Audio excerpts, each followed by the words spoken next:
un programa nuevamente, compadre, diferente, sobre todo y a la gente que está acá, al público, es un programa diferente. Ahora regresamos con el proyecto de Visión Deportiva, donde estamos teniendo acá ciertos invitados de prestigio, de lujo. Hoy nos toca compartir acá micrófonos y aprender de alguien muy experimentado y sobre todo con una gran trayectoria tanto educativa como lo que viene siendo profesional dentro del fútbol mexicano, ¿no? Mi estimado Arturo Villanueva, actualmente trabaja en Fox Sport, compadre Billy, sobre todo ahí lo hemos visto mucho, todo prácticamente seguido dentro de la última palabra, y pues aquí lo tenemos, ¿no? Aquí lo vamos a poner por acá. Mi estimado Arturo Villanueva, muchas gracias por estos minutos, muchas gracias por estar por acá. Tu servidor Ricardo Ramírez y acá mi compadre Billy Sport. Compadre, si se nos fue o fueron los nervios por tener aquí a mi estimado Arturo, o qué le pasó, compadre. Hombre, pues es que imagínate nada más tener a una eminencia de este tipo. Arturo, ¿cómo estás? Buenas noches, bienvenido. Esto es Billy Sport News y Rica Sport en Visión Deportiva. Un honor que estés aquí con nosotros. ¿Cómo andas? No, hombre, encantado aquí de platicar con toda la banda. Siempre me gusta entrar a estos ejercicios de poder llegar a otro tipo de audiencias, de platicar un poco lo que hemos vivido dentro del fútbol, así que encantado de estar aquí conectado con ustedes.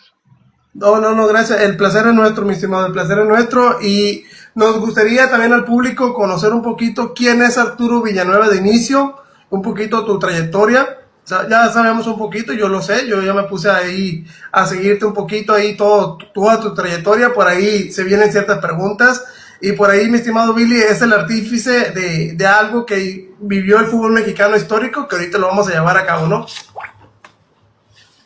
Es correcto, fíjate que yo siempre he sido seguidor de la última palabra. Recuerdo cómo empezó con una eminencia en el mundo periodístico como André Marín, que Dios lo tenga en santa paz, y la verdad desde ahí siempre he sido el aficionado número uno de la última palabra con toda la banda que llega ahí, y siempre estamos al pendiente de los comentarios. Fíjate que me gustan mucho los comentarios que hace aquí nuestro invitado especial Arturo Villanueva, porque son comentarios muy ecuánimes, y aparte con esa experiencia de haber sido director deportivo y todo esto, pues la verdad creo que nos alimenta a todos los que somos fanses del fútbol, ¿verdad? Sí, la verdad es que he tenido ahí oportunidad de estar en varios frentes, ¿no? Del fútbol, muy poco como jugador en un principio de chavo ahí en el Necaxa. Llegué a estar ahí hasta la segunda división. Pude haber estado registrado en la primera de portero, pero al final decisiones familiares me llevaron por otros rumbos, y después arranqué un largo viaje como directivo del fútbol. He trabajado en 5 equipos diferentes los últimos casi 20 años, y ahora incursionando en los medios de comunicación, en la televisión, ahí en Fox, en programas de análisis y de debate, y la verdad muy contento de estar participando y compartiendo pues la experiencia y lo que nos ha tocado vivir dentro del fútbol ahí a cámara para toda la banda. No, gracias. Y imagínate, mi estimado, soportar al Pollo por un ladito, a Fabián está ahí por enfrente, a Alex Blanco ahí cuando andaba insoportable el torneo pasado ahí con los Pumas.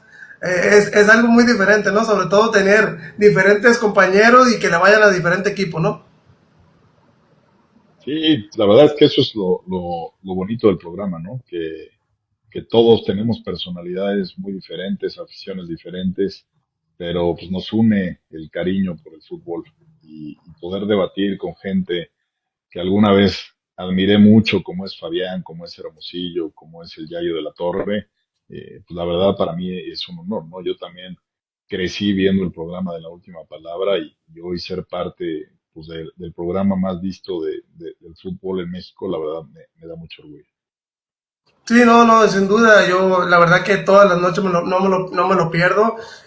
Digo, descansa en paz este gran André Marín, la verdad que fue un gran anfitrión ahí de la última palabra. También ahí estuvieron grandes diferentes personajes, el ruso Brailovsky por ahí, también Carlos Hermosillo, por ahí estuvo Fer Ceballos también, que por ahí ya no lo hemos visto seguido ahí, están dentro de otros programas, ¿no? Pero mi estimado Arturo, por ahí has tenido una trayectoria dentro del fútbol mexicano, sobre todo empezando y transitando dentro de ciertas, representando, vaya, marcas deportivas por ahí, en tus inicios, ¿no? Por ahí ya tú estuviste, sobre todo, ya después una etapa dentro de la gestión en diversos clubes, como ya lo mencionaba, con diferentes puestos operativos, puestos directivos.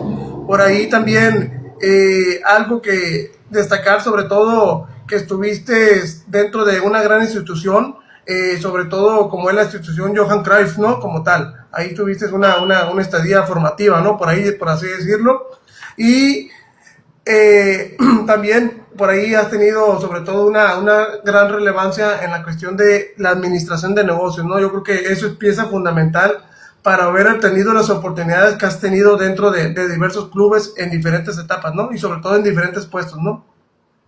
Sí, yo siempre lo platico con los chavos, ¿no? Yo ahorita tengo una empresa junto con el Capi Joaquín Beltrán, en donde damos cursos y conferencias de diferentes temas deportivos, la mayoría.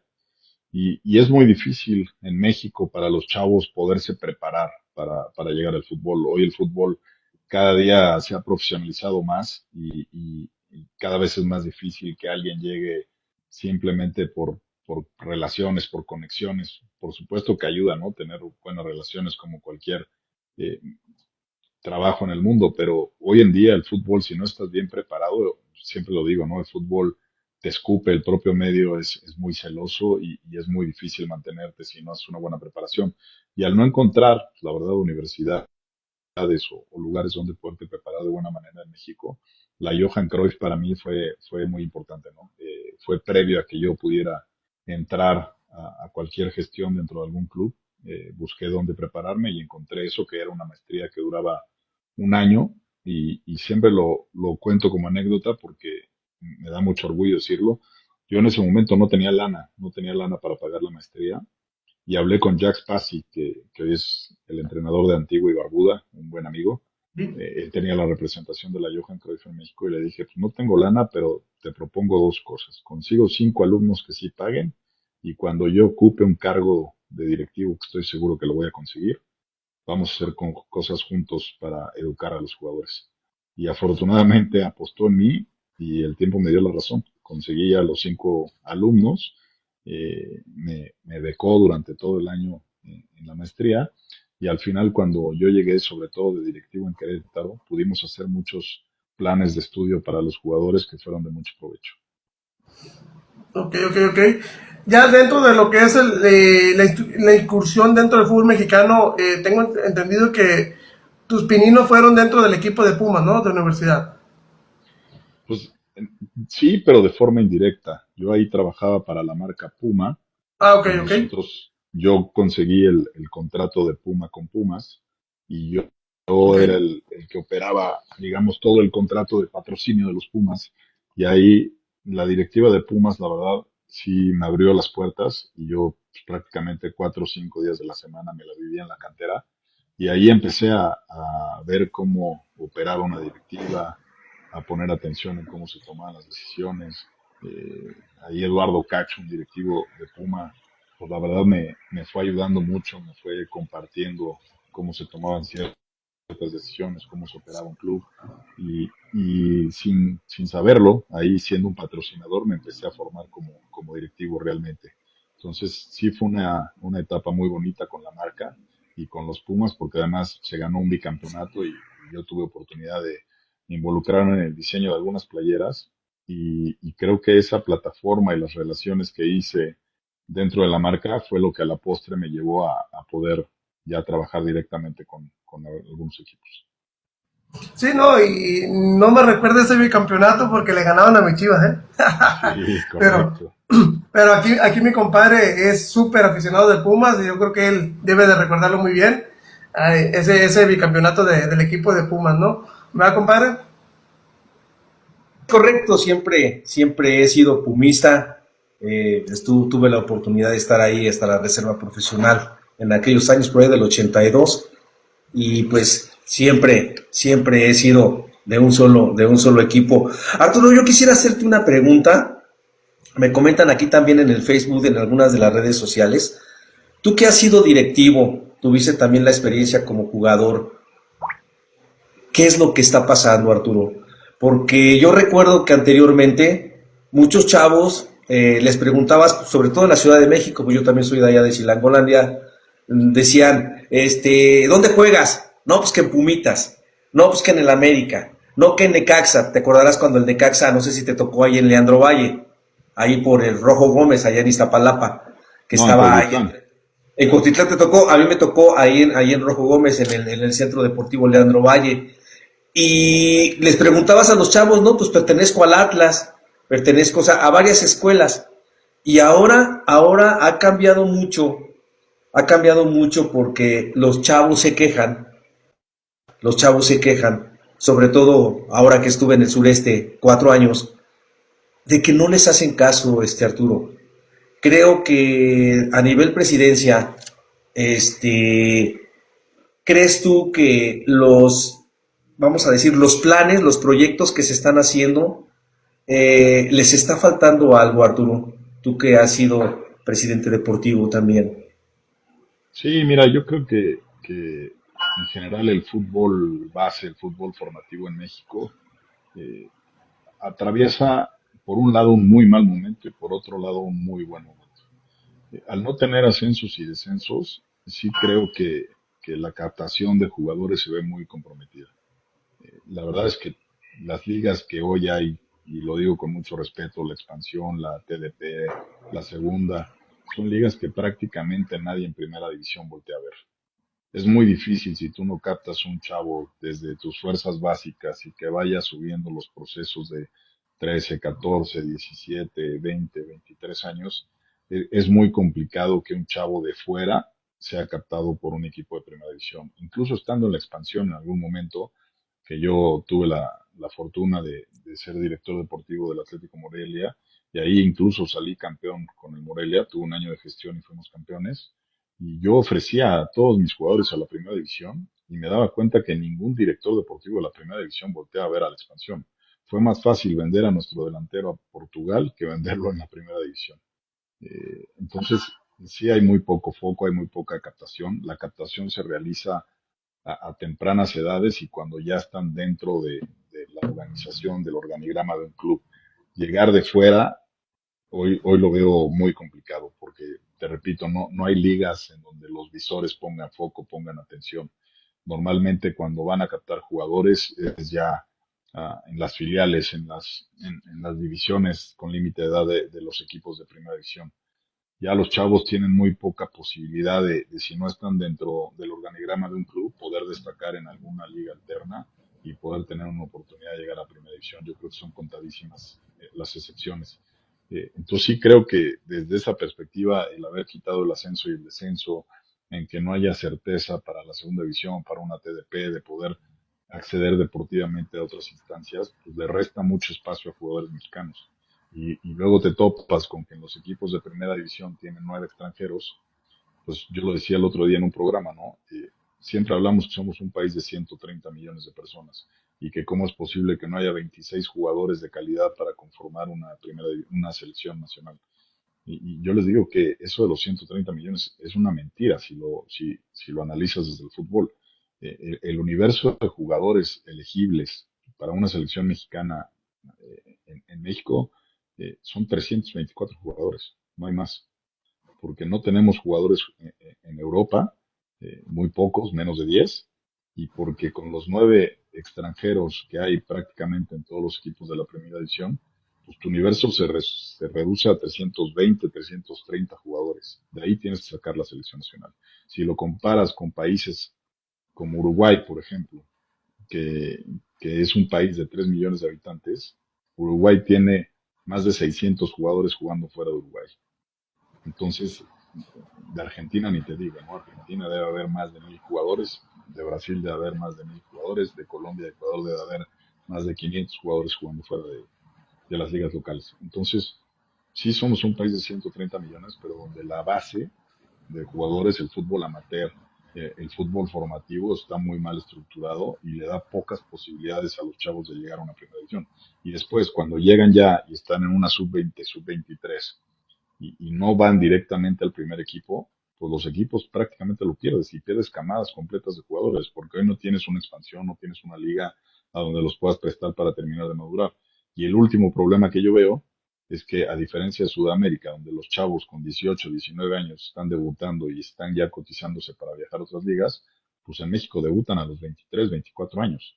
Y es como el caso que hoy le sucede a Lira, ¿no? Tiene un gran mundial, tiene un gran torneo con Cruz Azul, pero tiene 26, casi 27 años, tiene pocas participaciones internacionales, entonces su mercado para ir a Europa se ve muy comprometido ya a esa edad. Si Lira hubiera empezado a destacar a los 20, 22 años, sería muy diferente que a los 26, 27.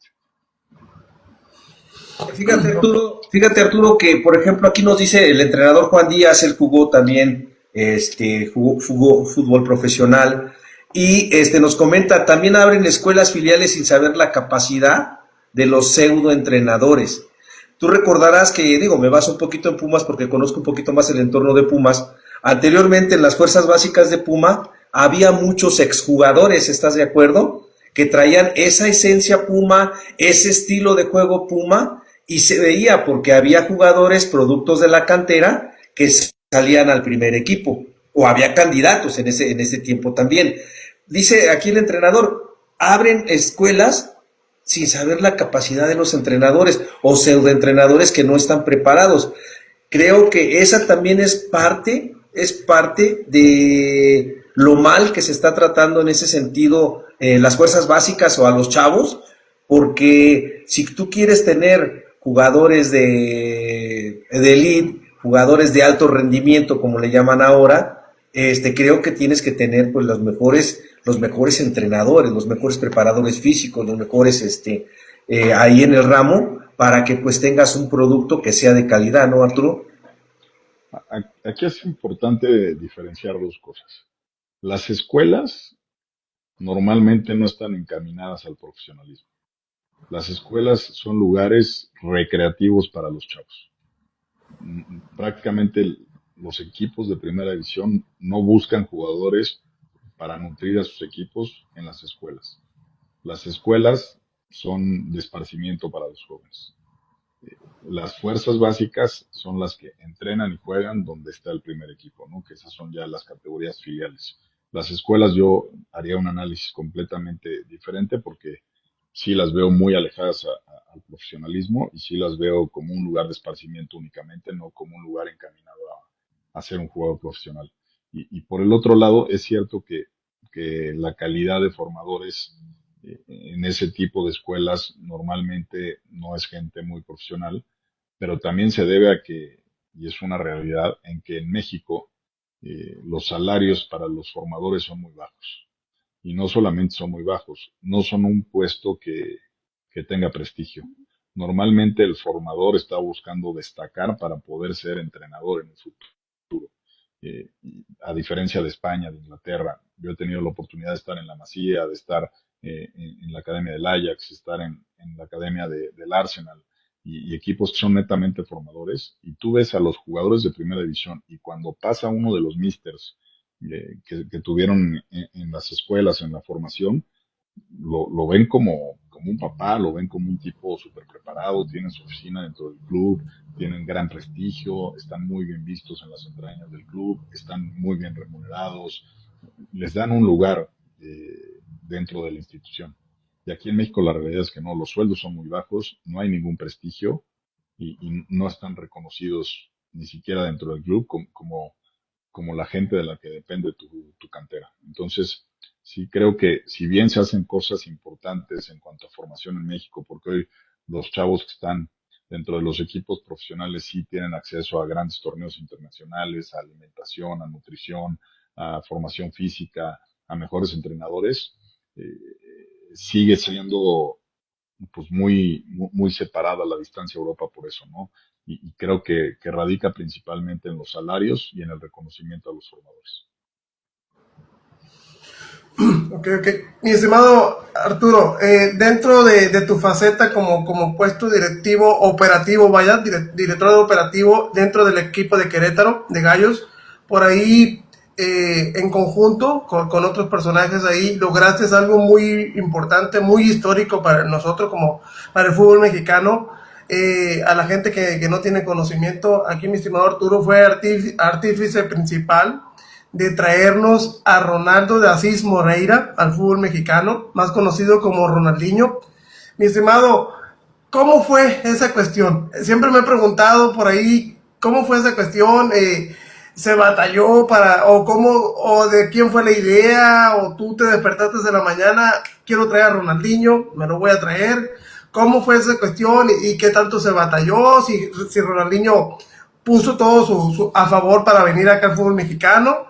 Ya lo que demostró llegando a una final que lastimosamente no se pudo coronar, pero por ahí rompió récords históricos en cuestión de venta de playeras, en llenar estadios. Quisiéramos ahí un poquito, ¿cómo fue ese proceso de traer a Ronaldinho acá al fútbol mexicano? Sí, lo he contado varias veces en muchos espacios que al final fue un golpe de suerte, yo lo diría así, ¿no? Sí fue una idea mía. Nosotros estábamos buscando traer a un jugador, digamos, franquicia, un jugador que llamara la atención porque el Grupo Imagen acababa de comprar el equipo y quería como hacer algo que realmente dijeran, el proyecto va en serio y le vamos a meter con todo. Y teníamos una lista de jugadores, de posibilidades que yo había estado entrevistando. Y justo cuando estábamos por tomar esa decisión, Ronaldinho acaba de ganar la Libertadores en Brasil y él renuncia a su club por diferencias con la directiva. Entonces yo, por amigos en común, tuve la posibilidad de reunirme con Roberto, el hermano de Ronaldinho, y después de haberme reunido con Roberto, fui a la casa de Ronaldinho a platicar con Rona, y ahí la verdad fue una plática pues bastante informal dentro de una alberca con Rona, en donde yo le platiqué mi proyecto, lo que quería para el club y cómo lo veía él encajando en ese proyecto. Y parece mentira, ¿no? Por el tamaño de jugador que es, pero pues nos pusimos de acuerdo prácticamente en 20 minutos, él y yo. Ya después la negociación con el hermano, con el representante, fue mucho más dura. Tuvimos que viajar a México, tuvimos una reunión con abogados que empezó a las 3 de la tarde y terminó a las 5 de la mañana. Firmamos el contrato a las 5:30 de la mañana. Pero sí, definitivamente, pues fue un golpe de suerte, ¿no? Sí, obviamente hubo empatía entre Ronaldinho y yo, hubo una buena negociación, hubo una buena planeación, pero al final para ese tipo de operaciones se necesita un toque de suerte y afortunadamente yo la tuve y pues debo reconocer, ¿no? Que si bien mi carrera se ha marcado mucho por esa operación y yo siempre digo pues que en 15 años no se reducen solo a un jugador, pues sí entiendo que es un antes y un después en mi carrera y que la gente me identifica por eso. Y me da mucho orgullo porque además Rona es uno de mis grandes amigos que me ha dejado el fútbol. Lo sigo frecuentando 2, 3 veces al año y para mí fue un orgullo haber hecho una de las operaciones más importantes en la historia de la liga. ¿Cuándo lo vamos a ver a Ronaldinho ahí sentado junto a ti en la última palabra? No, no le gusta ir al estadio, eso es imposible. Ya lo he No, entrevistado digo, ahí en mis redes sociales, en Instagram hay un par de entrevistas con él. no, la verdad que muchas felicidades ahí por ese hecho histórico de traer a Ronaldo de Asís Moreira, Ronaldinho, la verdad. Se fue Ronaldinho, pero vino un francés que dejó, o que hizo historia dentro del fútbol mexicano con Tigres también, como ese André Pierre Gignac también. Posteriormente han venido otros grandes futbolistas internacionalmente hablando. El caso más reciente de Ángel Correa, que lastimosamente decidió no continuar acá en la Liga MX, partió ahí a Argentina con River Plate.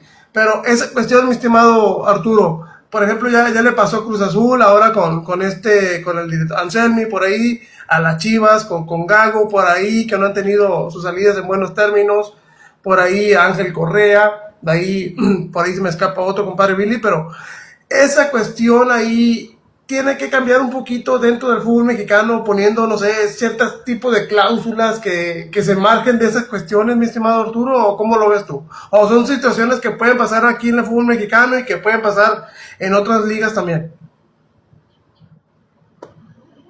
No, mira, yo creo que los contratos normalmente sí estipulan ese tipo de cláusulas de salida. Tú normalmente tienes que poner una cláusula de salida. Y muchas veces cuando se van de esta manera es porque el club en cuestión pagó la cláusula de salida. Y ahí, pues, la salida es completamente legal, ¿no? Como sucedió ahora con Correa. Pues River paga la cláusula de salida. Incluso me parece que pagan un poco arriba de la cláusula porque pidieron que los pagos fueran diferidos. Entonces, me parece una buena operación para Tigres. Nosotros sabemos que siempre existe el riesgo, sobre todo como los argentinos, que si viene Boca o River a tocar la puerta, es muy difícil mantener al jugador en México, ¿no? Ellos siempre tienen el sueño de jugar en esos equipos. Y yo siempre he sido de la idea que cuando un jugador se quiere ir del club, no hay que retenerlo. Si hay que cuidar el patrimonio de la institución, si hay que buscar que todos ganen, pero no hay nada más complicado que tener a un jugador a disgusto en el plantel. Ya no te va a rendir lo mismo, va a estar pensando en otra cosa. Entonces lo mejor es buscar una buena salida para todos en donde el club gane lo que tenga que ganar, donde el jugador tenga su salida y donde te dé la oportunidad económica de volver a armar con otro jugador. Pero sí es una constante y sí es un riesgo, ¿no? Hay que cubrirnos bien en los contratos, hay que blindarnos de alguna manera para evitar que se vayan de forma gratuita o que pongan condiciones que no sean favorables para el club en cuestión, pero yo creo que es un riesgo que siempre va a estar, sin duda. Ok, ok. Mi estimado, por ahí he tenido la dicha, perdón, compadre, he tenido la dicha de estar acá laborando en ciertos aspectos con Dorados acá en Culiacán. Ahorita están prácticamente ya a jugar acá en Mazatlán en el estadio El Encanto, donde pertenecía el Mazatlán. Me ha tocado también estar allá viajando a lo que es Tijuana, conocer un poquito el entorno de Cholos. Me ha tocado platicar ahí con el mismo Loco Abreu. Me ha tocado platicar con el mismo Gilberto Mora en su momento. He tenido la dicha de platicar hasta con su papá, con Gilberto Mora, papá. Yo tuve al papá de Gilberto en Jaguares, por cierto. Sí, sí, es lo que iba para allá, es lo que iba para allá y estuvo ahí dentro de Jaguares de Chiapas, donde se coronó un gran torneo donde lo llevaron a disputar una gran Copa Libertadores, ¿eh? Correcto. Sí, Gilberto es muy buena persona. Por eso me parece que Gilito del Morita está muy bien formado, tiene sus valores muy bien puestos, porque su papá siempre fue un ejemplo de jugador sumamente profesional y después de su retiro incluso se quedó trabajando con nosotros como entrenador. Empezó ahí su etapa de entrenador en fuerzas básicas. De hecho, creo que Gil nace en Chiapas, si no estoy Sí. equivocado. Y tengo la verdad buena relación con ellos. Me parece un muy buen jugador y qué mejor para él, ¿no? Debe ser un gran orgullo ver cómo tu hijo sobrepasa tu carrera y hoy pues, está en boca de todos y con posibilidades de ir a jugar a Europa muy claras porque a los 17 años pues ya tiene una Copa del Mundo en las espaldas y una calidad que pocas veces se encuentra en México. Sí, no, no, claro. Por ejemplo, ahí, entendiendo esa parte, pero también, por ejemplo, otra, ahorita Mora tiene 17 años, prácticamente a punto de cumplir ya la mayoría de edad. Como lo comentabas hace ratito, el mismo Eric Lira, a pesar de que tuvo un buen despunte ahora en Cruz Azul, tuvo una buena Copa del Mundo, solamente por ahí en su momento lo llegó a ver, a voltear a ver el Girona de España, el Troyes de Francia. Hoy prácticamente un equipo muy fuerte pretendido es el Mónaco de la Liga de Francia también.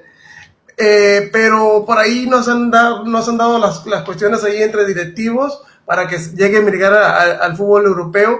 En este caso también, por ejemplo, Israel Reyes de América prácticamente está siendo sondeado por la Roma de Italia, pero cierta cuestión de que, por ejemplo, dice la América, a lo que yo tengo conocimiento, vale 7 millones, 8 millones, pero en la Roma me está ofreciendo 5, yo quiero los 7 o los 8 y no se va por menos. Ha habido otras cuestiones también de otros casos de futbolistas que prácticamente por la cuestión de el precio que le queremos vender, no se logran llegar al fútbol europeo. Yo en varias ocasiones yo le he dicho, ok, en este caso vamos a, por ejemplo, Israel Reyes. Ok, son diferencia 2, 3 millones. Déjalo que se vaya, quédate con un cierto porcentaje de la carta. A lo mejor tiene un buen desempeño en el equipo donde llega vendido allá en Europa, va a ser posteriormente vendido a otro equipo o a la tendencia que se viene manejando. Que te vas al fútbol europeo, no lo haces, no llevas a cabo una buena temporada y regresas al fútbol mexicano con los equipos del norte prácticamente, ya sea Tigres o Rayados. A lo que voy, mi estimado Arturo, ¿no es mejor darle ciertas facilidades a los futbolistas mexicanos?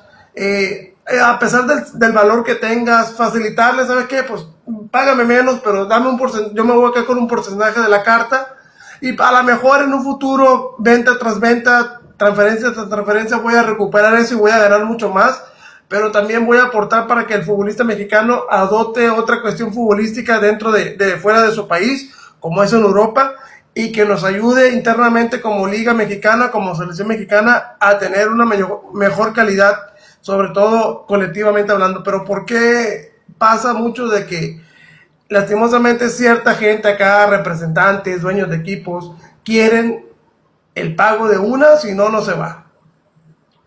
Es muy fácil. Al final, los dueños de los equipos, para ellos es un negocio.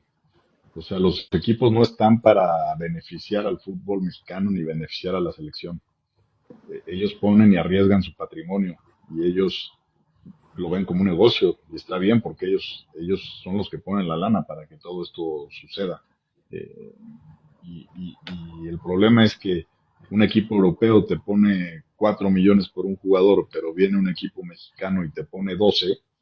Pues ¿cómo le vas a decir a un dueño que cada año invierte en plantillas, invierte en estadios, invierte en su producto, pues que deje de ganar dinero? Pues en ningún negocio del mundo funciona así. Aquí nosotros lo vemos desde el lado del aficionado, desde el lado romántico, quisiéramos tener muchos jugadores en Europa. Yo creo que el problema no es que no haya facilidades, el problema es que el futbolista en México está sobrevalorado. La liga interna paga mucho dinero en las transacciones por los jugadores locales. Entonces, por eso se hace muy caro poder exportar jugadores a Europa. Pues, siendo honestos, la liga mexicana no es una liga exportadora. Las principales ligas europeas, pues, primero buscan en Sudamérica, buscan en África, buscan en otros mercados antes que en México. Y cuando llegan a encontrarse con un mexicano de calidad, como el caso de Lira, pues vienen y te piden 8, 9, 10, 12, 14 millones de dólares, pues por esa cantidad pueden recurrir a ligas que tienen pues, mejor currículum de exportadores que nosotros, porque tú lo decías anteriormente, muchas veces el jugador mexicano se va 2, 3 años y regresa a un equipo mexicano. Entonces, tú como equipo europeo apostar 8, 9, 10 millones de euros por un jugador mexicano de 27 años, que a lo mejor en 2 años se va a querer regresar a su país, pues la apuesta es muy limitada.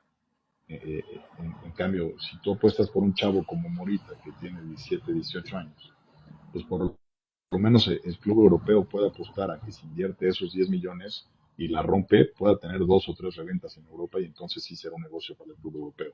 De lo contrario, es muy difícil apostar por jugadores de 27, 28 años mexicanos que difícilmente tendrán una reventa importante. Entonces, pues, al final es un negocio para el club mexicano y es un negocio para el club europeo.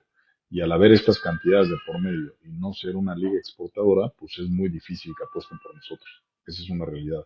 Y mientras el esquema siga siendo pues difícilmente exportaremos más jugadores a Europa. Yo estoy de acuerdo contigo. El panorama ideal es, en lugar de pedir 8 o 9 millones, pedir 2 o 3 y quedarte un 30% de la negociación. Pero para eso también tiene que estar de acuerdo el equipo europeo, el equipo comprador, de dejarte un 30 o un 40%, ¿no? Para tú poder bajar el pago inicial. No es fácil, al final son negocios, al final es gente que pone su patrimonio y su dinero en la mesa para que los equipos funcionen. Entonces, eh, sí hoy veo que el principal problema son los valores que tiene el jugador mexicano y que normalmente el jugador mexicano termina despuntando a los 26, 27 años, que eso complica mucho más ser material de exportación. Y también ha habido ocasiones que tienen la facilidad ciertos acá, personajes de fútbol mexicano, que lastimosamente también tiene que ver mucho la mentalidad, ¿no? En este caso, por ejemplo, en su momento se supo que Marcelo Ruiz tiene una oferta para llegar a la Championship, la segunda de Inglaterra, ahí con un equipo, creo que ahí no lo quiso, tiene una oferta ahí, un sondeo vaya del Palmeiras también de parte del Brasil, por ahí no quiso irse, por ahí el Piojo Alvarado en su momento, el Flamengo también lo volteó a ver, por ahí rechazó esa oferta, a lo que tenemos entendido por acá, pero también muchas veces no tiene que ver esa palabra, que yo digo una palabra que para mí no es adecuada, sobre todo dentro de un deportista y sobre todo mexicano, la palabra conformismo, ¿no? Yo creo que cuando tú ya llegas a conocer ciertas cuestiones acá que te favorecen y conoces esa palabra conformismo, ya no te da por exigirte a ti mismo, sobre todo como deportista mexicano, a exigirte a cumplir otros sueños, otras metas, y ya llegas a una medida estándar, ahí te quedas, ¿no? Pues mira, yo a Marcel lo conozco desde niño. Y si algo tiene Marcel es que no es conformista. Él salió de Gallos, una camada muy importante de Gallos. Y no fue por un tema de conformarse. Repito, para que un jugador vaya a otro club, sea en Brasil o sea en Europa, tiene que haber primero un acuerdo de los clubes. No es nada más que el jugador diga, me quiero ir y quiero jugar y cumplir mi sueño en Europa. No es tan sencillo. Tiene que haber un acuerdo, porque Toluca invirtió una cantidad muy importante por Marcel. Entonces, ¿por qué Toluca, siendo un negocio, perdería dinero por dejar ir un jugador? Entonces, muchas veces en la prensa se habla de que sí, hay ofertas y hay acercamientos y hay sondeos, pero de esas veces la mayoría nunca son reales, nunca hay una propuesta de valor real en la mesa y nunca hay una propuesta acorde al valor del jugador en el mercado. Normalmente, porque no somos una ley exportadora, repito, siempre la primera oferta es muy baja con relación al valor que tiene realmente el jugador en el mercado local. Entonces, no es tan romántico como parece, de que no les dan oportunidad y el jugador no quiere ir y son muy conformistas. Hay muchos jugadores que quieren ir, pero pues, cuando no hay una oferta equivalente al valor de mercado, pues también el club local es difícil que los deje ir. ¿Por qué vas a dejar de ganar dinero? ¿Por qué vas a perder dinero con un jugador? Hoy la FIFA ha cambiado mucho los reglamentos en ese sentido y los jugadores hoy tienen una salida que es viable, ¿no? Si de plano crees que tienes la capacidad de ir a jugar a otra liga, pues puedes terminar tu contrato y entonces ser agente libre e irte cuando tú te quieras ir. Pero también ahí el jugador muchas veces dice, puta, y si no me acabo yendo, entonces me quedo como el perro de las dos tortas y pierdo el contrato en el club que tenía y no tengo el pase internacional. Entonces, sí decirle a la gente que no es tan romántico y no es tan fácil que un jugador viaje a otras ligas y la mayoría de las veces esas ofertas de las que se hablan son inventadas en la prensa, muy pocas veces son realidades. Mi compadre Billy. Hablábamos de que, por ejemplo, el caso de Gilito Mora, tuvo que venir un entrenador extranjero para darle la oportunidad en la primera división profesional. Pero yo siento que hay muchos Gilitos Moras. Yo No, no siento los hay, que no los hay, hay varios equipos que no los están hay. trabajando. Créeme que no los hay. Mira, No los yo hay. siento que más... Llevo 20 años en el fútbol y este ha sido tema recurrente en las últimas mesas. No hay muchos Wills Moras. No existen en México. Y hay muy No pocos en creo, el no, mundo que a los 17 años tengan esa calidad. Eso es una no, mentira. sí, Ese mito de que en el llano hay 20 Gilitos Mora y en las básicas, pero le cobran a los papás y no les dan oportunidades, ese es un mito. Y sí, lo debuta un técnico extranjero, pero igual Gil Mora hubiera debutado con un técnico mexicano, no tengas duda de eso.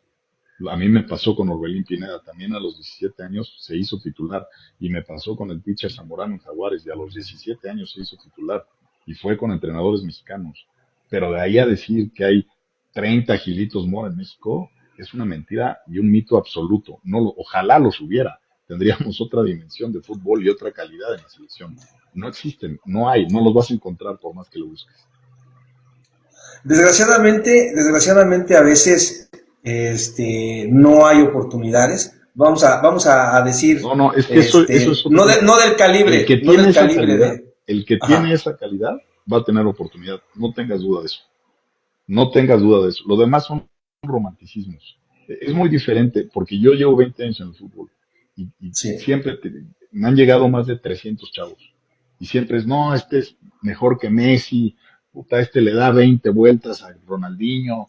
Y cuando los llevas al entorno profesional y los metes a vivir en una casa club a los 16, 17 años, los primeros en tirar la toalla son los jugadores. Tú no tienes ni siquiera que decirles, no hay espacio para ti. Los primeros en irse son los jugadores. No aguantan ni 10, 15 días.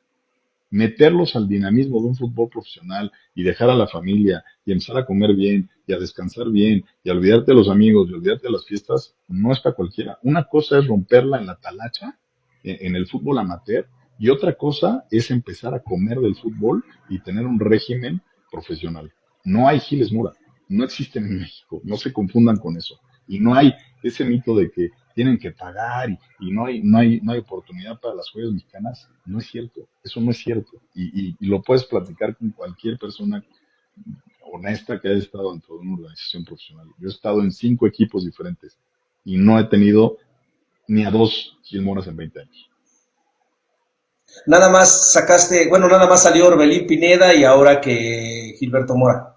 En 20 años he visto a 3 y uno de ellos se perdió al Ajá. segundo año del profesional, que fue el teacher Zamorano. No hay Ok, esa calidad de jugadores, no las hay. Sí, yo creo que ya de ok. entrar a una disciplina profesional, vaya, por más excelencia que tengas dentro de un equipo llanero, por así decirlo, yo creo que no es para todos, ¿no? Sobre todo ya cuando te metes en ese régimen disciplinario, como dices tú, mi estimado Arturo, yo creo que ahí deja mucho que desear, ¿no? Ojalá que quisiéramos de que cualquier crack que esté rompiéndola dentro del llano se metan y tengan la oportunidad y por ahí se metan disciplinadamente a todo el entorno de un equipo profesional y puedan progresar, pero yo creo que se les complica, ¿no? En la parte sobre todo medular de entrar a un rol disciplinario, ¿no? Yo creo que eso es lo que se complica más, ¿no? 100%, ¿no? El fútbol profesional no es para todos. No es únicamente tener talento. Cuando yo he visto muchos jugadores que tienen enorme talento y terminan saliendo del profesionalismo. Y he visto a otros sin tanto talento que por la mentalidad y la constancia llegan a romperla. Es muy difícil ser profesional. Y repito, eso de que hay 20 Giles Mora y que no hay oportunidades y que en el llano habría 30 mejores que los que hay en primera división, lamento quitar ese sueño y ese romanticismo al fútbol. No es real, no existe, no lo hay. Yo he ido a hacer visorías en todo tipo de escenarios y cuando llegan a concentrarse en un equipo profesional no les alcanza. Y es el propio jugador el que da un paso al costado. Ni siquiera tú le tienes que decir ahí muere, ni siquiera le tienes que hablar a los papás a decirles no le va a alcanzar. Es el propio jugador el que se da cuenta que no tiene la calidad para ser profesional, que no tiene la disciplina, que no tiene eh, las ganas y el hambre de mandar todo a la chingada y de perderte los fines de semana con los amigos y de perderte las fiestas y de perderte los viajes y de perderte estar con tu familia y un crecimiento en tu casa. No los hay, no los hay. Ojalá los hubiera, de verdad. Tendríamos 20 Giles Mora y entonces seríamos una potencia en el fútbol. No los hay, simplemente no los hay. Y, por Que ejemplo, mi estimado en Arturo, determinado... Adelante, compadre, sí, adelante. sí, sigue. Sí, porque en determinado momento yo recuerdo cuando empezaron los partidos amistosos de la selección nacional y todo eso, pues muchos en el medio decían que esa selección no nos alcanzaba para nada, que no había un referente en la selección nacional y pues esto, como bien lo dice el gran Piojo Herrera, ¿verdad? A base de trabajo, pues yo creo que se hicieron muchas cosas muy buenas en el mundial y varios de los que no se les daba la confianza, salieron adelante en la selección, dieron la cara, entre ellos, pues lógicamente Gil Mora, ¿verdad? Que no está en tela de juicio su calidad ni nada de eso, pero por supuesto que no. Pero yo a lo que yo pienso es que no creo yo en serio, que no haya, no con el talento de Gil Mora, o sea, es un talento aparte, pero yo no creo que no haya chavos que no den el ancho para la primera división, porque anteriormente venían chavos de muchas ligas de otros lados, que no eran profesionales, como la Liga Española, ¿te acordarás de la Liga Española? Y ¿de dónde vino Cuauhtémoc Blanco también? Entonces, yo siento que sí hay chavos que se les puede moldear, vamos a decirlo, que sí se les puede moldear, nada más que yo siento que lo que se ha fallado es en las visorías, porque yo creo que chavos que tengan ese talento para estar en primera división, yo siento que sí los hay. Pues está muy fácil, vuélvete visor y tráelos a la primera división. Lo malo es que como tú platicabas hace un momento, ¿Qué les dijeron a los empresarios de la liga de ascenso, de expansión? Les dijeron que iba a haber ascenso y descenso para que invirtieran y que iban a subir en determinado momento a la primera división profesional.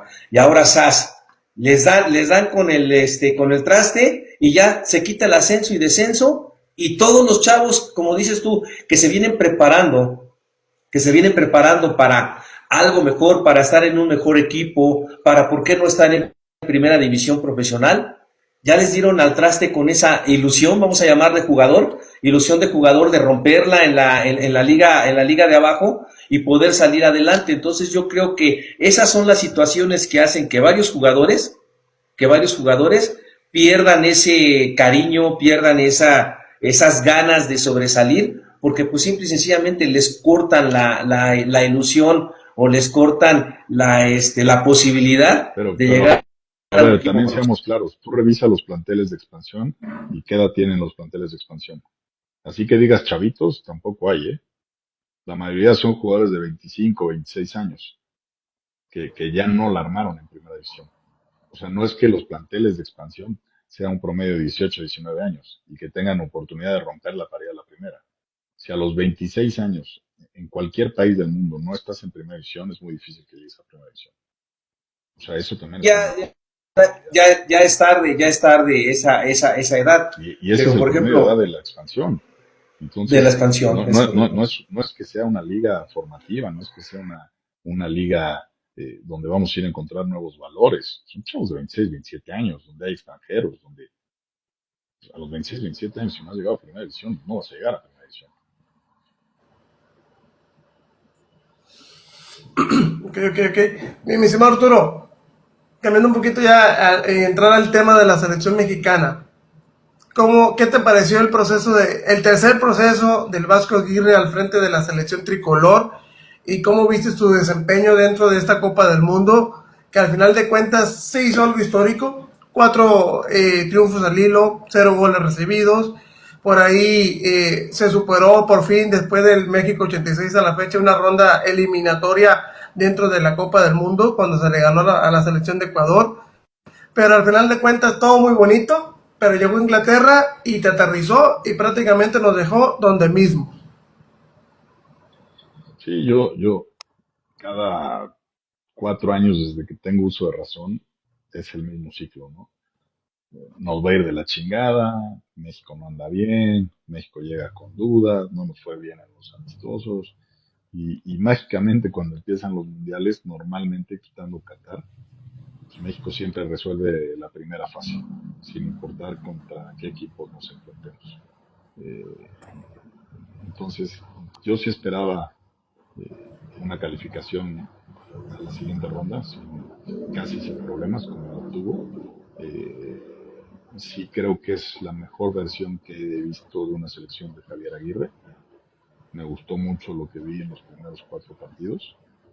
También es cierto que difícilmente vamos a volver a tener tantas circunstancias tan favorables como fue el partido de Inglaterra, jugar en el Azteca, quedarse el rival con 10 hombres, con la moral a tope después de los 4 partidos ganados, de no recibir goles. Estaban todas las condiciones dadas para dar ese paso importante y de por fin ganarle a una potencia en una ronda de eliminación de Copa del Mundo. Pues desafortunadamente no se pudo. ¿Por qué no se pudo? Porque vuelvo a lo mismo. Estoy de acuerdo que ya con el diario de lunes todos somos técnicos y todos podemos decir, pues, yo hubiera metido a Luis Chávez, yo no hubiera sacado a Quiñones, no me gustaron los cambios, para que metió a Chaquito si se lesionó. Eso pues, lo podemos hacer todos después de terminado el partido, ¿no? Porque hasta antes de ese partido todos los cambios le habían salido de maravilla al Vasco y el plantel se había mostrado muy parejo en los 4 partidos anteriores. Pero yo creo que el gran problema, y vuelvo a lo mismo, eh, es la calidad. Nosotros no tenemos la calidad que tiene Jude Bellingham. Tuvimos 3, 4, 5 opciones de gol y no las metimos. Ellos te llegan 2 veces y te hacen 2 goles. Tú te equivocas una vez y la recoges en la red. Ellos se equivocan 3 veces y no les haces uno. Al final, eh, siempre lo digo, ¿no? En términos de golf, te termina alcanzando el handicap.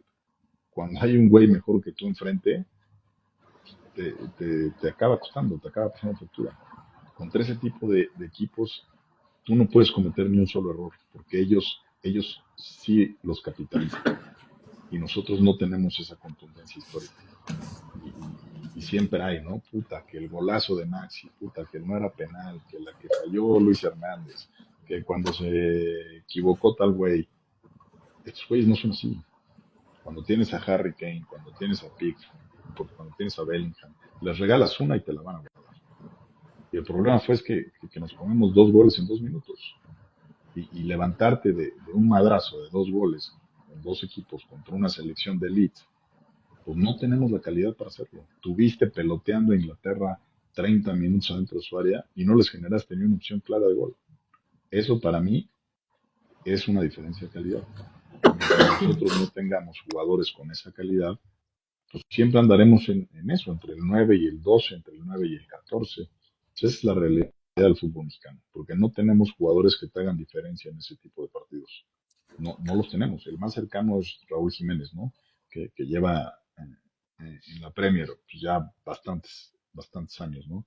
Pero, pero hubo muchos errores, ¿no? Para mí, Jorge Sánchez en los 3 goles está mal ubicado. Y no es que sea un error visible, claro, de que es, puta, la cagó, la abanicó, le pegó mal, fue un autogol. No, simplemente son errores de ubicación, de seguimiento, la capacidad de estar concentrado 90 minutos. Y eso es la diferencia en calidad. Y creo que eso es lo que nos termina costando el partido con Inglaterra. Lastimosamente, esa cuestión seguidilla de algo histórico dentro de una etapa de grupos, por ahí no recibir gol, por ahí yo lo dije en varios live acá cuando estuvimos la dicha de estar platicando sobre ese próximo partido contra Inglaterra. Calmados, tranquilos, hay que ver también al equipo rival, es una potencia mundial, una campeona del mundo. Échenos a cualquiera, échenos a Portugal, a Argentina, al que quieran, a Francia si quieren, le vamos a ganar porque jugamos de local en el Estadio Azteca, que México no ha recibido gol. Lamentablemente esas ciertas cuestiones ahí, logros históricos, estaba cegando a cierta parte de acá del entorno mexicano, y yo creo que por ahí hay que entender algo, ¿no? Que Inglaterra está a un nivel más superior de México en cuestión de calidad, por algo tiene los nombres y jugadores donde juegan, y México tiene el nivel hasta donde le alcanza, ¿no? Pero ahora, mi estimado, por ahí Arturo, se viene una nueva etapa ahora con Rafa Márquez. Yo soy alguien de que paso a pasito, poco a poquito, a como se vaya dando las cosas, hay que irlo viendo. Por ahí, cierta gente que acá he escuchado de que es que viene Rafa Márquez ahora, que vamos a superar todo lo anterior, porque Rafa Márquez viene de la Masía, viene del Barcelona, pero por ahí no quieren vender a Rafa Márquez, cierto sector acá deportivo, periodístico, que viene de la Masía, como que prácticamente toda su vida la ha hecho en la Masía, cuando ni siquiera tuvo un torneo completo dentro del Barcelona Athletic, ¿no? Por ahí yo creo que sí, estuvo dentro del Barcelona, conoció toda la estructura de la Masía, estuvo en Mónaco, estuvo en Italia con el Hellas Verona, bicampeón con el equipo de León, por así decirlo, pero eh, a lo que voy yo, que Rafa Márquez, ok, salió del proceso también del Vasco Aguirre, pero lastimosamente, y tú que has tenido la dicha de estar dentro de la Federación Mexicana, mi estimado Arturo, siento yo que hay alguien ahí arriba que medio maneja los hilos, vaya, de la selección, y que no deja manejar todas las ecuaciones. Por ejemplo, en este caso Rafa Márquez, siento yo y me gustaría que lo dejen trabajar y que él tome decisiones. Si ya ciertas vacas sagradas no tienen que estar convocados, que no lo llamen, pero por ahí siempre de acá de afuera uno pensamos de que es que tal persona nos impone y lo van a llevar porque pues dice tal patrocinador, tal persona, pero ¿qué esperar de este proceso nuevo con Rafa Márquez? Mira, primero yo nunca, desafortunadamente nunca he sido parte de la Federación Mexicana de Fútbol. Es un sueño que me queda por cumplir. Ojalá y Ah, ok, algún día tenga esa oportunidad, pero nunca ok, ok, estuve ok. dentro de la federación. Dos, a mí lo de Rafa me ilusiona. Yo lo vi trabajar precisamente en la Masía. Fui a hacer una visita a Barcelona cuando él estaba dirigiendo y me tocó verlo dirigir su equipo, un interescuadras, bueno, un partido amistoso contra el primer equipo del Barcelona. Y me gustó la personalidad que vi de Rafa en la banca, diferente a lo que él es fuera de la cancha. Lo vi mucho más expresivo, mucho más, transmitiendo mucho más cosas en esta etapa de entrenador que cuando fue jugador. A mí no me espanta el tema de que si no ha estado en un equipo, de que si la primera división, el ejemplo más claro lo vimos en la final de la Copa del Mundo. Ninguno de los dos técnicos que jugó la final han tenido equipos de primera división. Eh, Rafa tiene, en México lo primero que tienes que tener es el reconocimiento y el respeto del jugador. Y Ok. creo que Rafa lo tiene de sobra, ¿no? Por la carrera que hizo. Entonces creo que ahí vamos de gane. Creo que Rafa tuvo la posibilidad de mantenerse muchos años en la élite europea como para haber creado una idea de fútbol y encontrar de dónde absorber cosas buenas y cosas malas en su gestión. Eh, yo no creo que a un tipo de la personalidad de Rafa y con lo frontal que ha sido Rafa toda su vida, alguien le imponga jugadores y mucho menos un patrocinador.